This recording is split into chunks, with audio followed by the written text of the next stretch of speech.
नमस्कार. श्री ब्रह्मचैतन्य गोंदवलेकर महाराज अमृतवाणी या आपल्या यूट्यूब चॅनलमध्ये तुम्हा सर्वांचे मनापासून स्वागत आहे.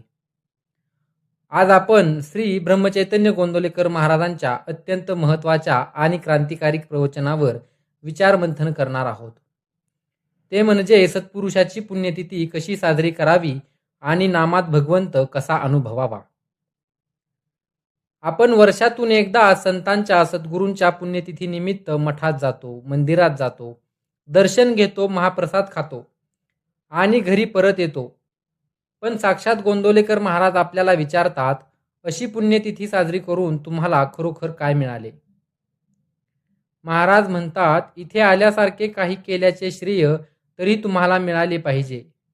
जर तुम्ही इथे आलात पण मनाचे दार बंदच ठेवले तर साक्षात सद्गुरू तुमच्या घरात कसा प्रवेश करणार? जर एखादा पाहुणा आपल्या घरी आला आणि आपण घराचे दारच उघडले नाही तर तो पाहुणा दारातूनच निघून जाईल ना. तद्वत प्रपंचाच्या आणि विषयांच्या मोहात राहून तुम्ही अंतकरणाची दारे बंद करून ठेवली आहेत. कलीचा भयंकर घाला कसा चुकवायचा, महापुरात झाडाला बांधलेली वस्तू कशी सुरक्षित राहते, तसे नाम आपल्याला कसे वाचवते, चमत्काराच्या मागे धावणे हे लट्ट होण्यासाठी अंगाला सूज आणण्यासारखे का आहे आणि नामाच्या मागे साक्षात भगवंत कसा उभा असतो, चला आजच्या या प्रवचनातून अत्यंत सखोल आणि अंतर्मुख होऊन समजून घेऊया.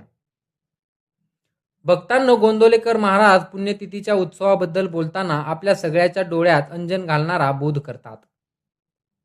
महाराज म्हणतात, सत्पुरुषाची पुण्यतिथी कशी साजरी करावी. पुण्यतिथीच्या दिवशी माणूस एखादा नियम करतो, एखादा संकल्प करतो, पण तो नियम फक्त एका दिवसापुरता नसतो. पुण्यतिथीच्या दिवशी केलेला नियम हा आयुष्यभर सतत टिकवण्यासारखा असला पाहिजे. म्हणूनच महाराज भक्तांना सांगतात, आज पुण्यतिथीच्या पवित्र दिवशी एक संकल्प करा. आजपासून मुखातून नामाशिवाय भलते सलते काहीही बोलायचे नाही असे आधीच पक्के ठरवून टाका. सतत नामात राहण्याचा मनापासून प्रयत्न करा, तरच आणि तरच तुम्हाला सद्गुरूंच्या दरबारात आल्यासारखे काहीतरी केल्याचे खरे श्रेय आणि समाधान मिळेल. महाराज अत्यंत करुणेने पुढे म्हणतात, भक्तांनो, जो मनुष्य इथून पुढे गोंदवल्यास आला किंवा सद्गुरूंच्या चरणी आला, त्याच्याजवळ आपण अखंड राहावे, त्याला सांभाळावे असे मला मनोमन वाटते. पण तुम्हीच जर स्वतःच्या अंतकरणाचे दार बंद करून ठेवले तर साक्षात सद्गुरू तरी काय करणार?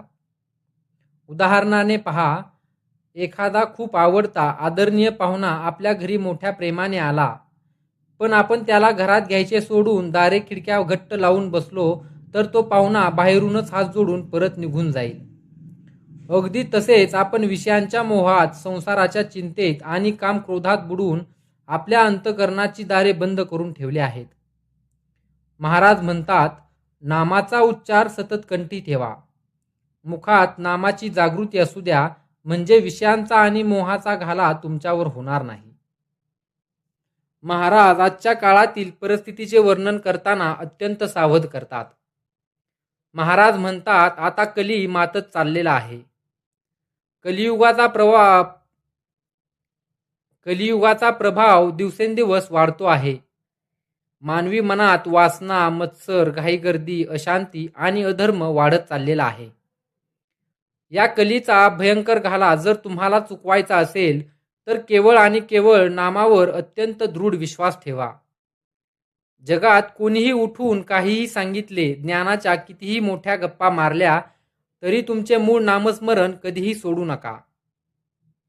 कलीच्या या महापुरातून स्वतःला कसे वाचवायचे यासाठी महाराजांनी एक अतिशय जिवंत आणि व्यवहारातील दृष्टांत दिलेला आहे. पाण्याचा भयंकर मोठा लोंढा किंवा महापूर आला की वाटेत येणाऱ्या सर्व गोष्टी वाहून जातात.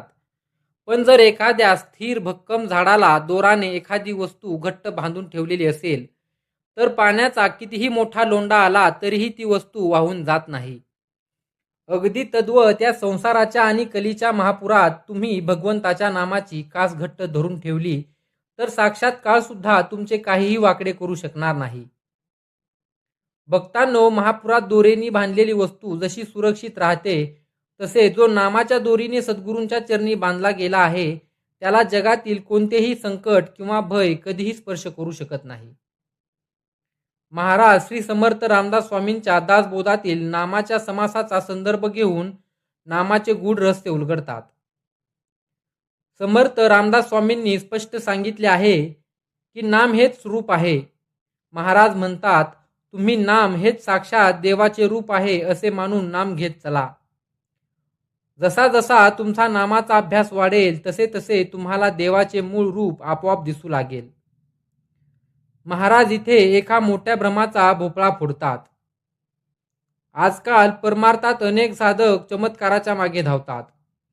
कोणाच्या डोक्यावर कोणी हात ठेवला आणि काहीतरी प्रकाश दिसला, काहीतरी तेज दिसले, एखादा दृष्टांत झाला की लोक त्यालाच परमार्थ समजतात. महाराज यावर अत्यंत मार्मिक आणि डोळ्यात अंजन घालणारे विधान करतात.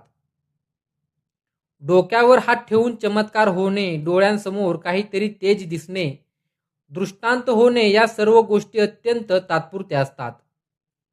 त्यांना शाश्वत परमार्थात काहीही मूल्य नसते. याचे स्पष्टीकरण देताना महाराजांनी एक अतिशय हसवणारा पण सत्य सांगणारा दृष्टांत दिला आहे. एखादा अतिशय अशक्त वाळलेला हाडकुळा मनुष्य आहे. त्याला लठ्ठ आणि ताकदवान व्हायचे आहे. आता लठ्ठ होण्यासाठी जर तो वेड्यासारखी प्रार्थना करू लागला की देवा माझ्या अंगाला सूज येऊ दे म्हणजे मी जाड दिसेल, तर त्याला लोक वेडाच म्हणतील ना. कारण अंगावर आलेली सूज ही ताकद नसून तो एक रोग आहे जो माणसाला मारून टाकतो. त्याच्या उलट त्या अशक्त माणसाने जर रोज वेळेवर पौष्टिक आहार घेतला, नीट औषधोपचार केले तर कदाचित तो एकदम लठ्ठ होणार नाही, पण त्याचे शरीर आतून मजबूत, घट्ट आणि निरोगी नक्कीच होईल. महाराज म्हणतात, परमार्थाच्या अनुभवाचेही अगदी तसेच आहे. डोक्यावर हात ठेवून तेज दिसणे म्हणजे अंगाला सूज येण्यासारखे आहे. पण रोज न चुकता नामस्मरण करणे म्हणजे शरीराला आतून घट्ट आणि निरोगी बनवणारे औषध घेण्यासारखे आहे. आणि हाच खरा अनुभवाचा विकास होय. हाच अनुभव वाढीला लागावा म्हणूनच आपण संतांची पुण्यतिथी साजरी करायची असते. भक्तांनो, प्रपंचात राहून नाम घेणे सोपे आहे का? महाराज प्रापंचिकाची अडचण खूप चांगल्या प्रकारे ओळखत होते. महाराज म्हणतात, खरोखर एका प्रापंचिक माणसाला कितीतरी पाश बसलेले असतात. पैसा, लौकिक, मुळे बाळे, मित्र, सोयरे धायदे, मान सन्मान हे सर्व माणसाच्या गळ्यातील आणि मनातील भयंकर पाशच आहेत.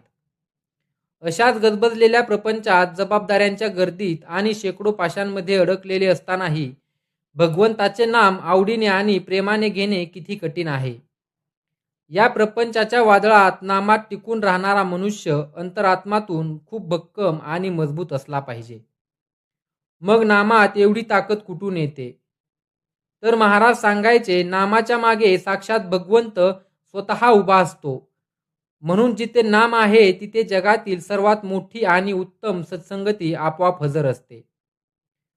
नामातच साक्षात भगवंताचा सहवास आहे. म्हणूनच महाराजांनी आजच्या या पुण्यतिथीच्या प्रसंगी आपल्याला एक महान महामंत्र दिलेला आहे. कोणत्याही मोबदल्याची, फळाची किंवा ऐहिक सुखाची अपेक्षा न ठेवता केवळ आणि केवळ मनापासून प्रेमाने नाम घ्यायचे. हे आजच्या या पवित्र दिवसापासून मनाशी पक्के ठरवून टाका. महाराज आपल्याला विचारतात, आपल्या संस्कृतीत सण, उत्सव, जयंती आणि पुण्यतिथ्या का ठेवलेल्या आहेत? संसाराच्या रोजच्या धावपळीत, व्यापाराच्या हिशोबात, नोकरीच्या चिंतेत माणूस भगवंताला फार विसरून जातो.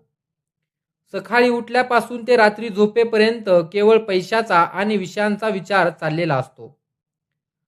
अशा वेळी प्रपंचाच्या या तुफान गर्दीमध्ये भगवंताची आठवण ताजी राहावी, मन घडीभर का होईना देवाकडे वळावे, यासाठीच आपल्या संतांनी सण, उत्सव आणि पुण्यतिथ्यांची रचना केलेली आहे. महाराज म्हणतात, जर तुम्ही सतत न चुकता नामस्मरण करत राहिला तर आज ना उद्या तुमच्या अंतकरणात साक्षात भगवंताचे अथांग अलौकिक प्रेम प्रगट झाल्याशिवाय राहणारच नाही. हे संतांचे त्रिकालबाधित वचन आहे. भक्तांनो, आजच्या या अमृतमय प्रवचनाचे सार आपण आपल्या दैनंदिन आयुष्यात कसे उतरवायचे ते 4 सोप्या मुद्द्यात पाहूया. एक नामाचा नियम टिकवा. पुण्यतिथी किंवा सणाच्या दिवशी घेतलेला नामाचा नियम आयुष्यभर सतत चालू ठेवा. 2. मनाचे दार उघडा. प्रपंचाच्या चिंतेतून बाहेर पडून नामाचा उच्चार कंठी ठेवा, म्हणजे सद्गुरू अंतर्नात प्रवेश करतील. 3. कास घट्ट धरा.